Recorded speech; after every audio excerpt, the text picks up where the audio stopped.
Right, good evening, welcome to tonight's Shiur. First of all, apologies for last week. The Halacha Shiur, the title is Weddings in Shul, and of course it was connected to Pashas Parashas, but the flight was cancelled last week, so I apologise we didn't have the Shiur.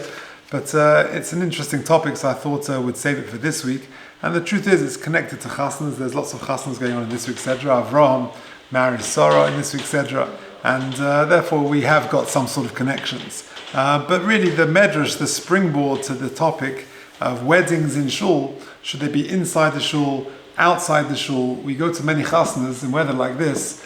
Sometimes you have a beautiful Shul and the chuppah is outside in the forecourt and it's pouring with rain, there's dustbins in the background, and it seems very strange. So what's it all about? So we're going to explore that this evening. Why is it that there seems to be a minhag to have weddings outside? So we'll talk about that. But the starting point is Pirkei Rabbi Eliezer. If you take a look at the sheet, the first box, if you're listening online, please email me at j.golker@gmail.com. I'll send you the handout. The Pirkei Rabbi Eliezer in Perek Yud Aleph says, Medrash, Eseh chupos asa HaKadosh Baruch Hu la'adam harishon. HaKadosh Baruch Hu made not one, but 10 chupos for the wedding of Adam and Chava, Began Eden, for kulam shel avonim tovos u'margolish v'shel zahav. And they were made out of gold and of pearls and diamonds, beautiful, stones, etc., etc. Now, who's actually going to be dancing at the chasna? How can you have a chasna without family, friends, and who's going to make it leibedik? So says the Medrash, Vayu hamalachim metufafim betufim u'meraktim. That actually the malachim, they were there with the music and dancing, and they were on hand to make it leibedik. Okay, and that's the springboard for this topic. Now, why is it that there is an idea to have a wedding outside? So the starting point is a Ramah. The Ramah in Even Ha'ezer, when he talks about the chuppah, he says in Siman Samach Aleph, Yesh Omrim Las Hos HaChuppah Tachas HaShamayim. One should make the chuppah Tachas HaShamayim, under the skies. LeSiman Tov Sheizarem K'koich V'HaShamayim. It's a Siman Tov that this couple should be blessed with children, with progeny, as numerous as the stars in the heavens. So Tachas HaShamayim. That's the Ramah. Now the difficulty is that the Ramah seems to contradict himself, because there is a Ramah not in Even Ha'ezer, which deals with chuppah and kiddushin, but a Ramah in a totally different place, in Hilchas Avelus. In Yeridea, the Ramah writes in Siman Shin Tzadi Aleph, can an Ovel go to a chuppah? So the Ramah writes, he can go to a chuppah, אבל לא ייכנס לבייס כלל בשעה שעומדים במזמותי חוסן וכלה, וכן נוהגים באשכנז ובמדינות אלו. He shouldn't go to the place where there's actually going to be music and dancing. וכל זה בבייס שעושים החסנה, ואוכלים ושויסים ושמחים שם, where what we call the dinner. That's where the dinner is. אבל בחופה, but in the actual chuppah, שעושים בבייס הכנסס, in the chuppah which they make in the shul, shemevarchin sham birchas eresim v'nisuin ve'ein simcha klal. You just have the ceremony, the actual chuppah, the actual kiddushin and the nisuin. Mutza miyad ha'chashiva v'yesh reisun ad shleishim. So long as it's not in the shiva, according to some, not in the shleishim, but it's in the Yud Beis Chodesh, it's in the 12 months, that would be okay for him to go. Okay, that's the Ramah in Hilchas Yeridei, in Hilchas Avelus. The difficulty is, the Ramah makes mention of chuppah she'osim bebeis haknesses. Hang on a second. The Ramah says earlier in Even Ha'ezer, yesh lasois hachuppah tachas hashamayim. So how do you square that? So that's an interesting problem. There are two ways that I've come across how to solve this problem. One is a Tiferes Yisrael. Tiferes Yisrael is a famous pirush on Mishnayos. And in his Hagdama to say the Moed in Klale Hilchas Smachos, he says the following: what is the makar for the Ramah in Hilchas Avelus? Where does it come from? So the makar is a Hagos Maimonis, for which the makar is the Raviyah.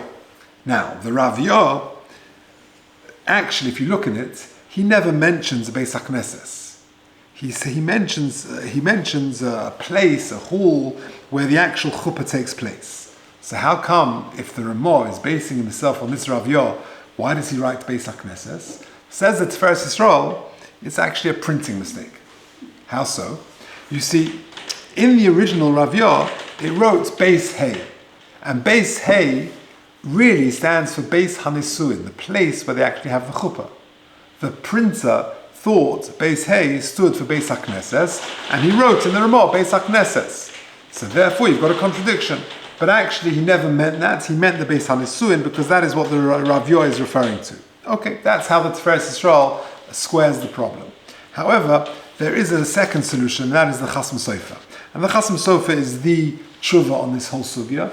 We'll come to Rav Moshe soon, but the Chasam Sofer has like a landmark tshuva on this, and he notes a similar problem, a contradiction as to where the chuppah should take place. You see, he quotes a Maharam Minsk, who discusses where do the chosn and kala stand. Maybe you've been to a chuppah and you see beforehand the Masada Kiddushin is sort of positioning the chosn. You stand over here, the kala stands over here, the parents over here. What's he doing? So the Maharam Minsk says that the kala should stand on the right of the chosn and they should be facing Mizrach. That's what he says. Now, and why Mizrach? He writes, Klape Oren HaKodesh. So Klape Oren HaKodesh suggests that they're in a shul. So Chasna did take place in a shul. And yet, the Maharam Minsk later writes that there are different minhagim. For example, you should walk down to the chuppah with candles, because candles light is simcha, and simcha, oiros u simcha. You should throw sort of kernels of wheat and grain at the chosn and kala. It's a simon for pruruvu. And the third minhag he mentions is that we make the chuppah tachas kochvei hashamayim as a simon for pruruvu, as a simon for the children. The couple should be zocher to progeny, should have children as numerous as the stars in the heaven. So again, there seems to be a contradiction in the Maharam Minsk. On one hand, he says the chosn and kala should face the Oren HaKodesh, which suggests they're indoors. And yet he writes that they should be tachas kochvei hashamayim, which suggests that it's outside. So which one is it? So the Chasam Sofer makes the following comment. He says that the Maharam Minsk was a Talmud of the Maharil. Now the Maharil was the source of many minhagim of Ashkenaz. And he says that back in the day, they used to actually have two chuppahs. And the first chuppah, this may sound very strange, but actually I've seen this actually played out. They used to have two chuppahs, and the first chuppah was outside, and the chosn and kala would sit under a chuppah. It's called a chuppas Mainz, like Frankfurt am Main in Germany, and a chuppas Mainz. It's also called a chuppah shel simcha, and the chosn and kala sit outside before the chuppah that we know, and you throw kernels of wheat and grain and barley at the chosn and kala, and that is the first chuppah, and that is tachas hashamayim, and it's a simon for puruvu, etc., etc. You then go inside the shul, and they have a second chuppah, and therefore you've got the best of both worlds. Why do they have it inside the shul? Because that's the appropriate place to do it. It's when you have the ceremony. So you have two chuppahs, and therefore the Chasam Sofer adds, why? Just like HaKadosh Baruch Hu, when he wanted to bless Avraham with children in next week's parasha, he took him outside of the tent, tachas hakechavim, as a simon that he should have, like a bracha, that he should have sort of a tangible act, that the chuppah should be, that he should have children. And so too, we take the chosn and kala outside, a tangible act, that the chuppah is outside, and therefore you avail them to this bracha. But the actual brachas and the seder of Eris and Nisuin, you have inside, because the shul is a makom kadosh, and it's the appropriate place to do it. That's how the Chasam Sofer deals with it. Two chuppahs. Now, I've been to such a chuppah. It was unusual. A girl from here married a man who was very keen to follow all the original minhagim of Ashkenaz. He now lives in Eretz Yisrael. They live in Eretz Yisrael. They live in Ramot, where the Rav of that shul, they do everything according to the old minhagim of Ashkenaz.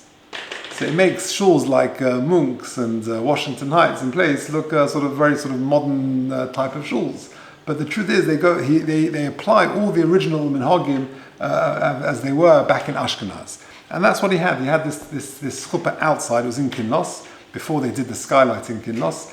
And they had it outside. And then they went inside to have the chuppah, the chuppah that we're familiar with. Now, interestingly, what happens if you only have one chuppah? So if you only have one chuppah like nowadays, then which one is more choshev, outside or inside? So the Chasam Sofer says the outside one is more choshev. What's the proof? The proof is that the chuppah, the two chuppahs of Minhag Ashkenaz, was only for a person who's not yet been married. But if you have a person who's getting married for a second time, they would only have one chuppah, even in Ashkenaz, and that chuppah would be outside. So you see that takes priority. The Ramah, who didn't have the minhagim of Germany, he only had one chuppah, and that was done outside. So the Chasam Sofer says it's preferred to do the chuppah outside for the reasons the Ramah say, that it should be tachas hashamayim. However, if you can have two, then very good. If you can only have one, then it's preferred to have it outside.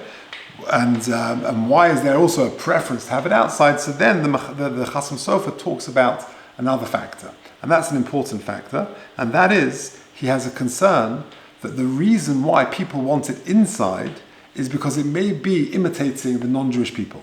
It may be chukas hagoyim. Why?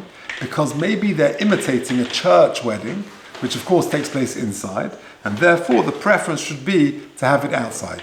Did you want to ask something? Yes, because the second wedding nowadays is indoors, isn't it? In Chuppah's mind. The second time has an indoor Chabad. Am I wrong?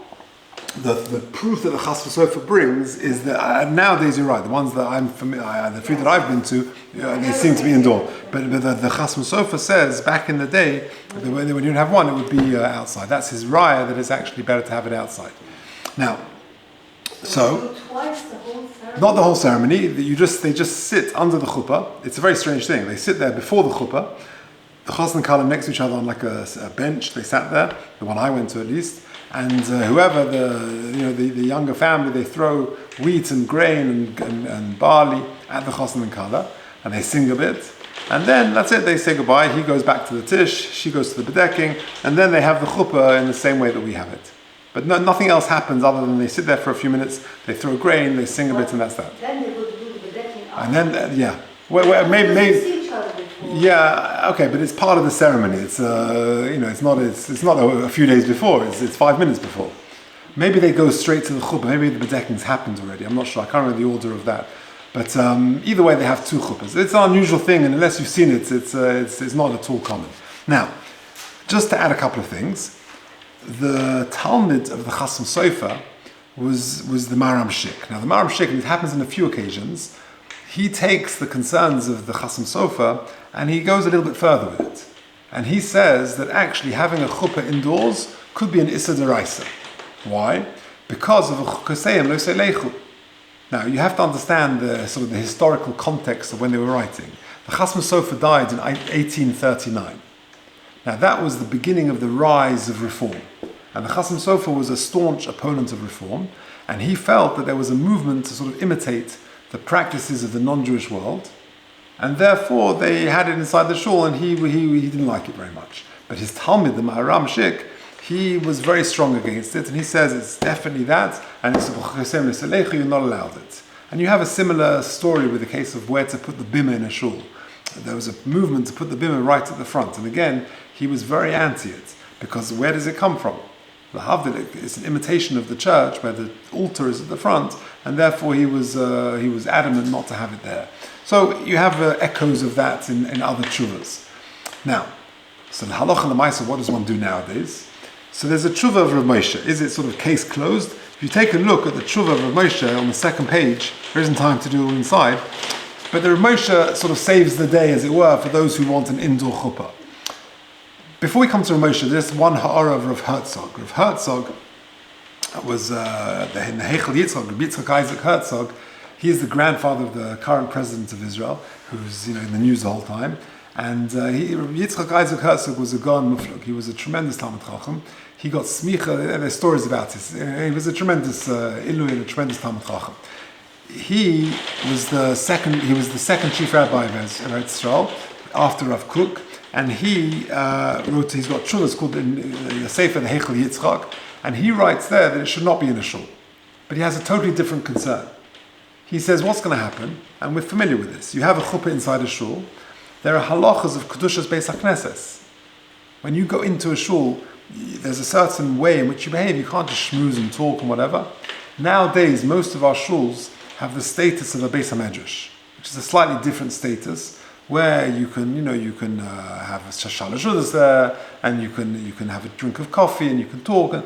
But in a strict sense, in a Beis HaKnesses, the halachas are very strict. I remember once being in Gateshead, where the chuppahs were, where they have them on the top there, not in the shul, they have them in the square. And after the chuppah, I was walking with a certain Adam Gadol, walking back to the Beis HaKnesses, to the shul, we were going to daven mincha, and we were talking, and as we were about to get into the shul, we hadn't finished our conversation yet, and he said to me, does this have a status of a Beis HaKnesses or a Beis HaMedrash? So I said, look, I would imagine it has the status of a Beis HaKnesses. If there's one place in the world which is a proper Beis HaKnesses, and that's the Gateshead Shul. So he said, okay, so then let's finish our conversation here before we go in, because he didn't really want to speak in the Beis HaKnesses. It's got certain kedusha. So Rabbi Herzog says in Heichel Yitzchak, don't have a wedding in a shul, because where's the Kedushas Beis HaKnesses? Where's the decorum? People are going to speak. There's going to be men on one side, even with mechitz and everything else. It's going to lack the appropriate decorum that you need in a shul. That's Rabbi Herzog. But Rabbi Moshe has a very interesting tshuva. Rabbi Moshe writes in Evan Ha'ezach Chelik Aleph Siman Sadi Gimel, if you're on the second page. Again, I'll say it outside because there isn't time. He was asked a question by a Talmud, and this is in Tovshin Tesvav, which is the summer of 1956. And a student writes to him and says, the shul are wanting me to make a chuppah inside the shul. And I know the Chasam Sofer and I know the Ramah, what should I do? So Rabbi Moshe says something very interesting. Rabbi Moshe writes that not only can you do it inside the shul, but you, my dear Talmud, have to do it inside the shul. Because his job was at stake here, and he said your responsibility is to make sure that all the chuppahs and kiddushin and the nisuin that take place in your community are done kadas v'kadin. If you get fired over this, who's going to oversee this chasna? You've got to make sure the most important thing is they get married properly. You're right, it's a very nice thing to get married outside and to avail yourself of this bracha of the Ramah of Tachas HaShamayim, which again is the Ramah is going back to earlier sources, but the ikka is they get married kadas v'kadin. And says Rav Moshe, you should therefore do the chuppah inside the shul if that is what they're insisting on. Why? What about the concerns of the Maram Shik and the Chasam Sofer imitating the non-Jewish world? So says Rav Moshe, that's not really a concern anymore. No one nowadays is going to get married inside a shul because they're imitating the practices of a church or anything like that. They'll get married inside a shul because it's raining outside, because it's cold, it looks more respectable, it looks nicer, but not for b'chukasem l'senechu. That's not a concern. And therefore, Rav Moshe says that it's actually, he defends the shul weddings, and he says, of course, if you can have it outside, that's preferred, but it's certainly mutter to have it inside a shul. So, to summarize, the connection is last week's parasha, the first ever chuppah, and of course in this week's Sedra and in most Sedras in the weeks to follow, there's someone getting married. But there is a famous contradiction in the Ramah. The Ramah says on one hand you should have the chuppah tachas hashamayim in order to have tov she'ezar and kekefei hashamayim, for progeny as a bracha that they should have plenty of children. And yet the Ramah in Hilchas Yeredein, in Hilchas Avelus, he talks about the chuppah she'osim b'beis HaKnesses. So two ways to resolve the contradiction. One is the Teretz Yisrael. He said it's a printing mistake, as we explained. And then you've got the famous Chasam Sofer who talks about two chuppahs. And then you've got the Maram Shik who takes the Chasam Sofer a bit further, and he says that actually shul weddings are forbidden because of Chesem Leselechu. And Rav Herzog says the shul wedding is forbidden because of Kalas Reish, and you're going to not have the requisite decorum in a shul. Rav Moshe defends the shul weddings, like we said. And one final postscript and sort of thought, and that is the common practice of having a chuppah in a hall with a skylight. Now, how does that fit in? So l'chorah is the best of all worlds, because on one hand you've got a nice place, you're not cold and you're not wet, but yet it is tachas hashamayim. And there are poskim, and it's very common nowadays. In Kinlos they have it, and in many halls they have it. And the Divrei Malkiel in his tshuva says that's a very good idea. However, there is a tshuva of the Levushay Mordechai, a Hungarian posek, who doesn't like it. And he's got a good svara. He says, I'll tell you why I don't like it. He says, what's the whole source of having a chuppah outside under the stars? It comes from Avram Avinu. HaKadosh Baruch Hu takes Avram Avinu out of his tent, tachas hashamayim, and that way he gives him a bracha that he was not going to have children and now he's going to have children. Why didn't HaKadosh Baruch Hu leave Avraham in his tent and just make a skylight? The fact is that the skylight wasn't good enough, and you've got to take him out of the tent. So Levushay Mordechai doesn't like these skylight thing. But the Maisa, I think that is not a mainstream view, and the vast majority of poskim, certainly contemporary poskim, seem to like this idea. And like I said, it seems to be the best of all worlds, that you've got the comfort of being inside and the sort of the nice ambience of being inside a nice building, and on the other hand, the chosm kala lisa tachas hashamayim. Interestingly, in Heathrow, where again it's very common to have weddings, the chuppah is, if you imagine you go into Heathrow Park Hotel and you make a right where the hall is, you can picture what I'm saying? You make a right, you go down the stairs and you've got that hall there. That's where they do the chuppahs, but the chuppah is right at the front. And the chuppah is actually outside of the hall. You open the doors to the hall and it's actually at the front. You've got the planes going over, so every 3 minutes there's a huge roar. But it's interesting, because the chuppah is actually not in the hall, it's sort of adjoining the hall. I've been to various chuppahs there, and the person being Masadi Kedushin is insistent on there being 10 men under the chuppah around there. Why?